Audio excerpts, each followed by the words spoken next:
Tuleb Rene Lauri õpilaste kontsert, mis juba traditsiooniliselt haarab ka teisi saksimängijaid.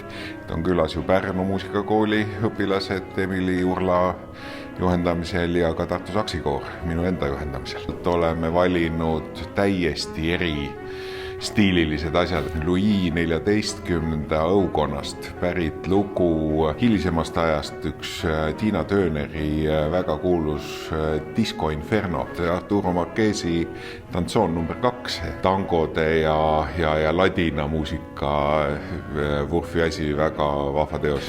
Ja päris lõpus saavad kõik saksimängijad korraga kokku ja esitame Karen Streeti All in Good Time. Et saksofoniga annab ju mängida absoluutselt kõike ja olgugi, et tegemist on suhteliselt uue pilliga, pole 200 aastat vanagi, siis muusikat annab mängida kaugelt rohkematest ajastutest. Kontsert toimub kolmapäeval 19. veebruaril kell 6 Karlova kooli saalis, Salme tänav 1, nii et sinna on kõik siis oodatud.